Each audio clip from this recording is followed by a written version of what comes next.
Blessings, BookTube. I thought that I would share with you one of my paid reviews as just a another little glimpse into my life and history with literature. Um, it is with some mixed feelings that I trudged and dredged down deep into the bowels of my records, and actually wasn't sure I was going to come up with any, but I found one for you. It's of, dubious quality, but of course it must also be remembered that along with the reading time for the book, which is why it only makes sense to do children's books, which this one is, I was paid all of $11.20, I think. Yes, $11.20 for this review. So obviously you can't spend a great deal of time on them. It's the same reason why copywriting has various qualities, variable quality, I should say. Although I have done some of that as well for a company named Variablio that used to pride itself on caring about the quality, however, has gone over to AI. Therefore, I'm not going to mention the company that paid me for this review. Although I will if I look into them and I find out that they also haven't gone over to AI. I'll put their name of the company down in the show notes if you want to write reviews for them. Maybe earn $11 per, or a little more sometimes, depending on the length and stuff. Then I'll put them down there. But if as I guessing they've gone over to AI as well, I won't promote them. Just the way I don't promote Verblio anymore, sadly.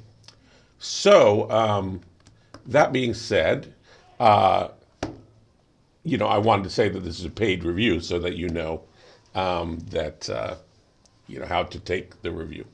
However, as far as I remember my reading of this book, I think it was pretty straightforward review. Nothing too great, nothing too horrible.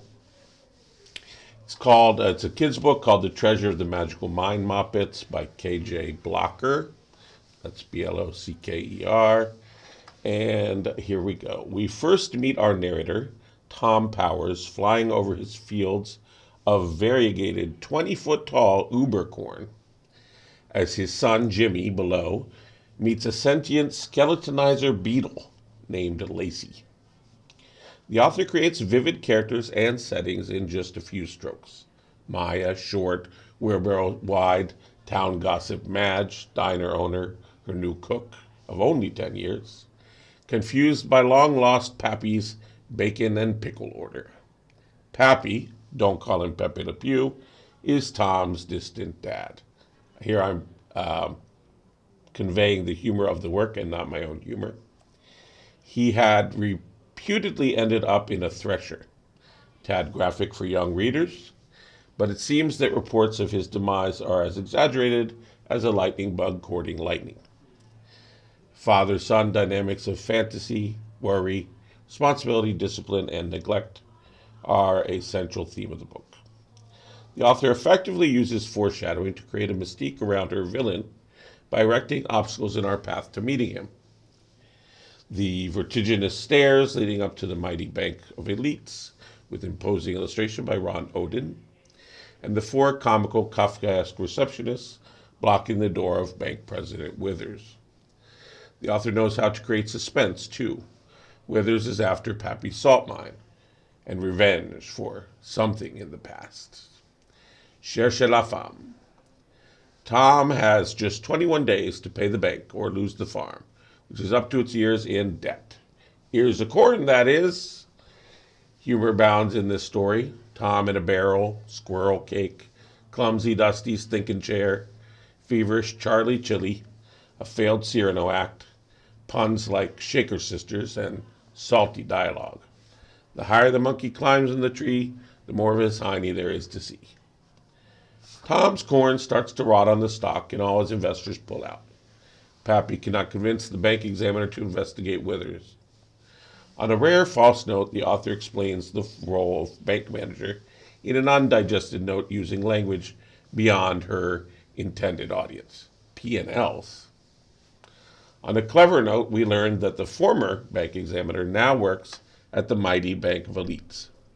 And on a sweet sentimental note, we learn who has been buying Pappy's salt all these years. The sweetness can get cloying at times, as it does at Pure of Heart Drawbridge. Can Power's farm be saved by a tiny bug who finds a fallen chili packet in the field?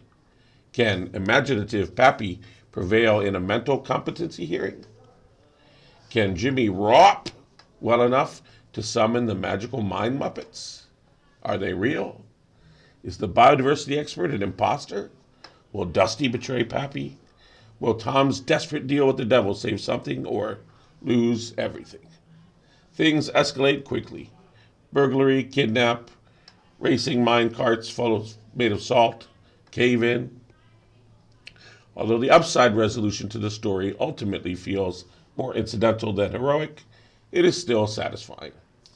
It's funny how the work turns. I won't say what the moral of the story is, but I'll say what it is not. What Tom tells Jimmy in the magical Moppet mine. When you grow up, you have to put away your child fantasies and be in reality.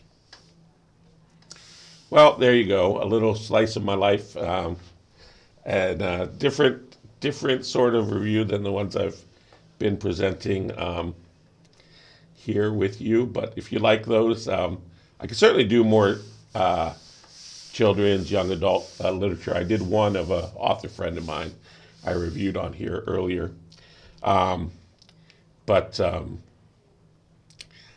Yeah, there you go. Hope you enjoyed it. It's been a while since I gave you all a scripted review.